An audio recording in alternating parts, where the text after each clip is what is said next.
What's going on, guys? TKD 1, 2, 3 video, and today we're talking about all the news here that is going down in the music industry this week. Now, of course, new setup, new vibe, all that's happening here. I just moved into a new apartment, so this is going to be the official layout. Let me know if you guys have any suggestions, any things you want to change, any things you wanted me to just fix with framing, whatever, anything like that, and let's get right into the news. Starting off this week, we have Eminem, who is selling his mansion. Now, this mansion is in Michigan.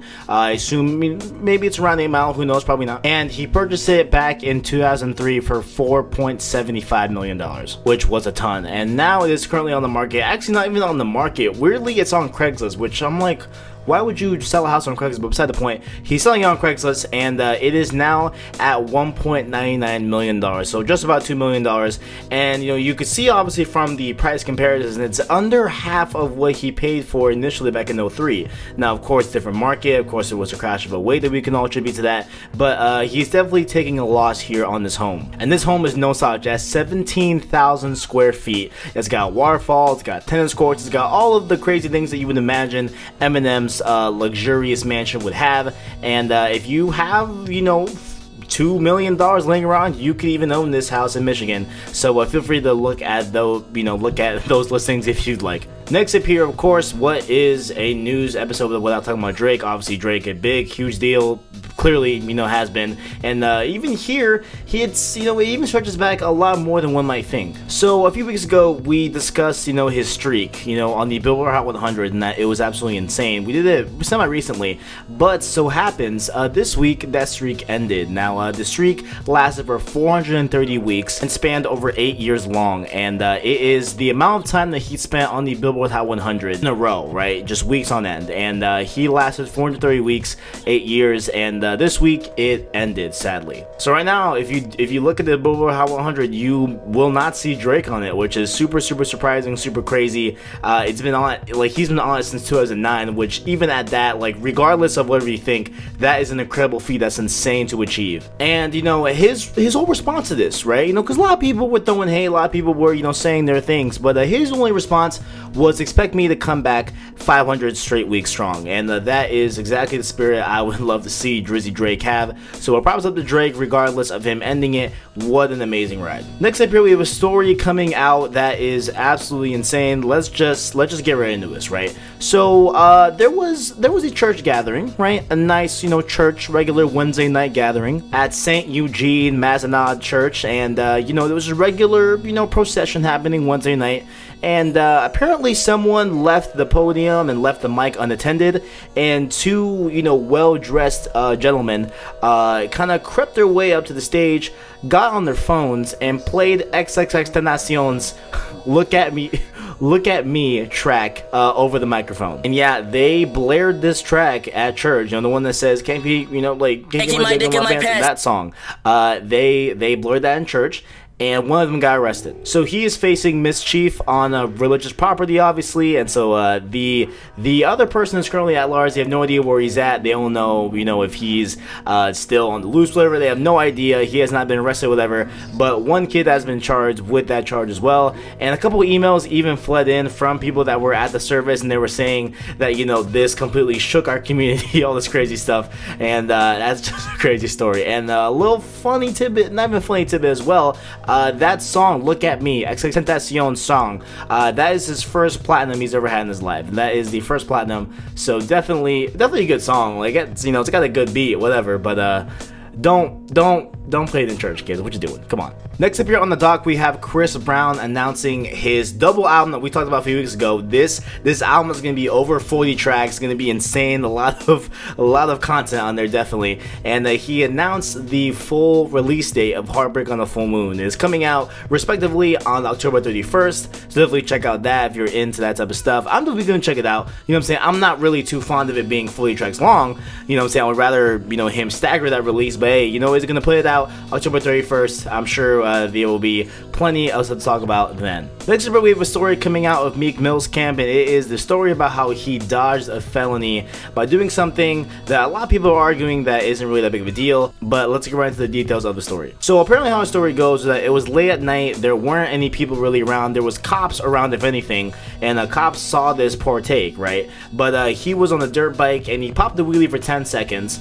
and he was on Instagram Live, and he Instagram Lived and everything, but the cops there on scene didn't do anything about it. You know, who knows why. But a couple hours later, because of that Instagram video being posted, he was actually arrested and was going to be charged with felonies. And the most crazy thing about this whole thing was that 22 cop cars showed up to arrest Meek Mill. 22 over him popping a wheelie on a dirt bike for 10 seconds in New York City. That's absolutely overkill. That's what his attorneys are arguing, that like this is crazy, this is overkill, this is not how it's supposed to go down for, you know, a felony. Like this is not, you know, warranted at all. And as of right now, he is not going to face those felonies. Instead, he'll be facing a minor misdemeanor, which is, you know, better than a felony, but still the same case.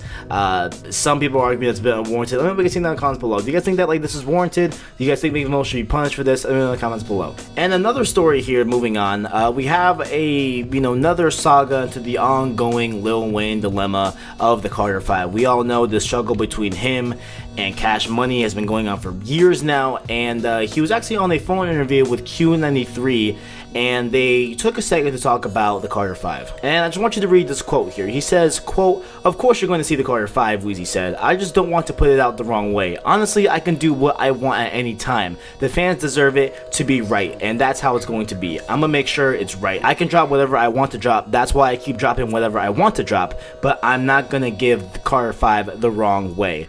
And it seems here that a lot of people are taking away that he basically has the rights to just drop it whenever he wants. Now, to me, I feel like that's kind of not really what he said here. I know he said it here, but I feel like in a way he almost meant, you know, there could have been an element that he's being just flamboyant about it, just being like, oh yeah, I can drop whatever I want, do whatever I want, you know what I'm saying? I don't think he explicitly, you know, is saying that he can drop the Carter 5 whenever he wants, right? I just feel like that's not really what's coming off this quote, but a lot of people are running with it, a lot of people are taking with it, and, you know, it's clear that we will see the Carter 5 at some point. Will it be soon? Let's hope. Will it be, you know, at any time? But, you know, I guess he's saying here that when the time is right, the time is right, and it will be out. So let's hope that right time is soon. Over the weekend, we got this issue here on Twitter with TDE's Punch account and some random people asking about the Kendrick Lamar and J. Cole project, right? Now, obviously, that was rumored a long time ago. Those rumors sparked up when they both put out Black Friday tracks and all that, and there was definitely some rumors going around that like they were gonna work on the collab album.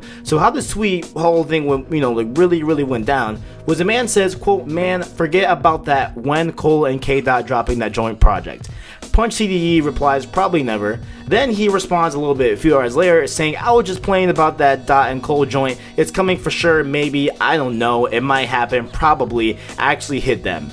So it's pretty apparent here, like it's pretty clear that this account, you know, even though he works with TDE, even though he's, you know, I'm sure working closely with K Dot, has no idea if this is even happening. I'm sure he has no info right now, but a lot of people are running with it and saying that, oh, like this is definite proof that, you know, it's happening, you know, that it's, there is no proof here that this project is happening. There's absolutely nothing concrete here. He literally said maybe, and I don't know, multiple times here in this transaction, I don't know if it's coming out. I have no idea. Would I love it to? Of course, but I'm not gonna sit here and be like, oh yeah, like this is proof, you know, from Punch TDE's account. I don't think this is proof at all, guys. We gotta wait till some real solid stuff comes out. Lastly here, just to end on a, you know, happy note, but also on a somber note, depending on the topic you want to angle at this from, but I kind of want a little bit talk about some reactions that are coming out of the whole Charlottesville situation. Obviously, it's been crazy down there in Charlottesville, and there's been a petition. You know, people love the petitions, but they have started one here that has over 24,000 signatures, and it is calling on Virginia to replace the Confederate statues with statues of Missy Elliott instead. And they went on this whole this whole monologue, this whole written thing about, you know, just points that lead Missy Elliott to be a better role model than a lot of the Confederate statues, you know, that are being prominentized and being kind of idolized, if you will, and being honored with a statue, right? And, you know, I would say true, right? You know, Missy Elliott, you know, she's a fine individual, I'm sure. She's done great for the music industry. She's done great for hip-hop. She's done great for women in general. You know what I'm saying? Definitely feel like she is one of the cornerstone people with, you know, women in music and everything like that. So definitely do feel that they kind of got a point with, you know, Missy Elliott being a little bit more deserving, you know, of a honorable statue and everything. But I don't know if, I really doubt they're really going to put a statue of Missy Elliott, guys. Like, it's not going to happen, okay? And right now, got 25,000 signatures, guys. 24,000, that's a great number, but I highly doubt this is gonna actually happen. Speaking of the same vein as well, Future even canceled his Hendrix tour in the shows in Virginia because they were about to happen, I believe, and then the whole thing went down in Charlottesville, so he felt that it was a little bit, you know, a little bit inappropriate to go up on stage, you know, go off and give a show and everything when there's so much seriousness and like so much tension going on in the city. So he took to Twitter and said apologies and said that, you know, that he would definitely reschedule and everything like that, but just right now, definitely not happening. So if you were going to that Future concert, I think it was actually scheduled for this weekend, so I think I missed it, but you know, overall, you know, if you were planning on going to that Future concert, expect them to reschedule and everything, and you will for sure go see Future if you bought tickets, I assume. And on that note, if you want to make sure to leave a like, subscribe, and below. Please me. Thanks for watching, and as always, I got you.